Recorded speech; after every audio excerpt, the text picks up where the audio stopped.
Hi friends, आपका मेरे channel case classes में स्वागत है। फिर से हम इंग्लिश के पोयम पे ही डिस्कस करेंगे। Now we have completed the 2 poem of the unit number 1। Now we will jump to unit 2। Unit 2 का फर्स्ट पोयम है। The name of the poem is animals 2.1। ठीक है, तो इस पोयम की यात्रा शुरू करने से पहले मैं आपको बता देना चाहता हूँ, इस पोयम में जो लेखक है ना, वो more comfortable with the human, animal के साथ मोर कंफर्टेबली रहना चाहता है, उसके बारे में डिस्कस करना चाहता है। उससे क्या भूल हुई कि उसको एनिमल्स की जगह ह्यूमंस की लाइफ मिल गए। तो पोएट की बात करेंगे। The name of the poet is Walt Whitman. He was born on 1892. The major figure is earlier American poetry. In his age, when all the poetry was rhymed and metrical, Whiteman made a break with traditions and wrote a revolutionary new kind of poetry in affluence. He was a non-conformist in all respect, including his social life. The poet tells us that he feels more at home with animals than humans, whom he find complicated and false. Okay, very good.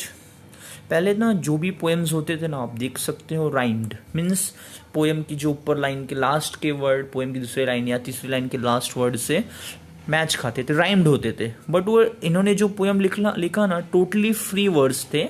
ज़रूरी नहीं कि last उसमें rhymed नाम का कोई word हो। For example, अगर stanza है पोएम का, फर्स्ट पैराग्राफ में स्टैंजा है, उसमें अगर लास्ट वर्ड वाइन है तो ज़रूरी नहीं कि उसके सेकंड या थर्ड वर्ड साइन होने चाहिए। ठीक है, तो ऐसे टाइप के राइम्स है ना, उससे अलग इन्होंने एक पोएम लिखा जो अपने आप में एक बहुत बड़ा क्रांति था किसी के लिए, क्योंकि कविताएं मोस्ट ऑफ ऑल राइमिंग से ही होना कंपलसरी थे इनसे पहले, बट इन्होंने इस सिचुएशन को एकदम चेंज कर दिया। ठीक है, और ये अपने आप को ना घर में रहने के वजह जानवरों के बीच रहना बहुत ज़्यादा प्रोटेक्टिव समझते थे। उनका मानना था कि मनुष्य ना जानवरों से ज़्यादा कॉम्प्लिकेटेड और झूठा है। ठीक है, तो हम पोएम को स्टार्ट करते हैं। ठीक है, I think I could turn, poem start करने से पहले yes, I think turn and live with animals, they are so placid and self contained. ठीक है, तो ये इनका कहना क्या है कि I think I could turn, मतलब मैं ना ज़्यादा करके ट्रांसफॉर्म, मीन्स जो इंसानों के बीच में रह रहा हूँ, I am staying in place of man और with man, so I should turn myself. मुझे ना इंसानों में से निकल के जानवरों के बीच रहना चाहिए, क्योंकि वो बहुत ज़्यादा प्लैकेड, मीन्स बहुत अपसेट नहीं होते, गुस्सा नहीं होते। ठीक है, और वो सेल्फ सफिशिएंट्स होते हैं, मीन्स दूसरों पे ना आधारित नहीं होते या फिर दूसरे पे डिपेंड नहीं होते। ठीक है, I stand and look at them long and long, मैं उन्हें देर तक खड़े रह के देख भी सकता हूँ, निहार भी सकता हूँ। दे do not sweat and mind about their condition, वो अपने आप में मीन्स अपने को धिक्कारते नहीं, अपनी गलतियों को बार बार कोसते नहीं, और जो उनकी तकलीफ है उसके ऊपर बार बार, अभी मनुष्य है, कोई मनुष्य अगर गरीब हो जाए तो भगवान को कोसता है, फिर अपने आप को हमेशा कोसता रहता है कि मुझसे कैसे गलती हो गई है। बट इसमें इंसान जानवर ऐसा नहीं करता।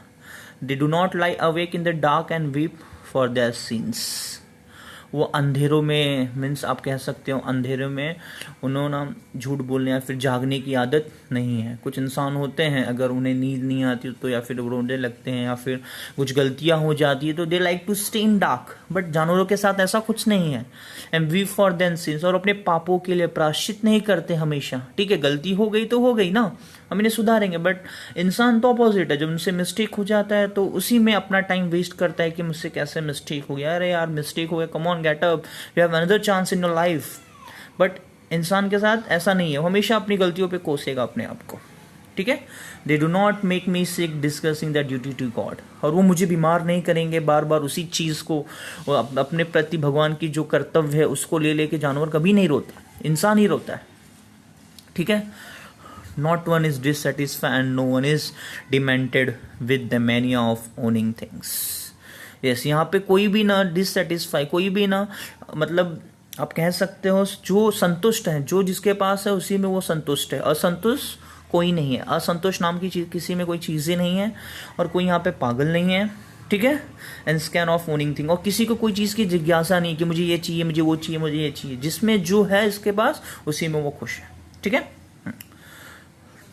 Not one kneels to another, nor to his kind that lives thousands of years ago.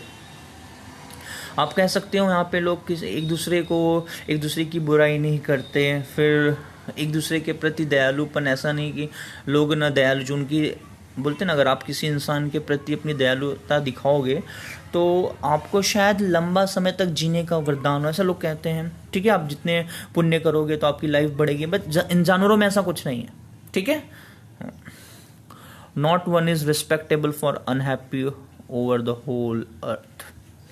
अगर समझ लो, अगर if you are too happy and satisfied, ठीक है, अगर आपके पास सब कुछ है और आपको हैप्पी भी रहना है, ठीक है, या फिर आप समझ सकते हो नॉट वन इज रिस्पेक्टेबल और अनहैप्पी, मीन्स अगर आपको समाज में कहीं इज्जत नहीं मिलती और आप बहुत असंतोष या फिर अखुश हो, तो आप ऐसा नहीं हो ओवर द होल अर्थ, मतलब आप यहाँ नहीं खुश हो तो ऐसा नहीं कि आप पूरी दुनिया में नहीं खुश रहोगे, ठीक है। जानवर अगर अपने इस ग्रुप में खुश नहीं होता तो दूसरे ग्रुप में चले जाता है, दूसरी जगह चले जाता है। बट इंसान क्या सोचता है, यार मैं यहाँ दुखी हूँ तो हर जगह मैं दुखी रहूँगा, ठीक है। बट जानवर के साथ ऐसा नहीं है। So they show their relation to me and accept them, वो मेरे प्रति अपना रिश्ता दिखाएंगे और मैं उसे कबूल भी करूँगा, इतने वफादार होते हैं जानवर।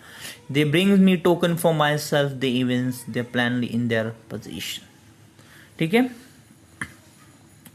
वो मेरे लिए जो एक टोकन्स होता है, मीन्स अगर आपको जानवरों के साथ या फिर जानवरों की ज़िंदगी जीनी है, ऐसा पोएट का मानना है कि वो टोकन, ठीक है, वो उसके लिए वो टोकन लाएंगे, मतलब जानवर इंसान के लिए, पोएट के लिए वो टोकन लाने वाला है जिससे वो उसके साथ रह सके, ठीक है।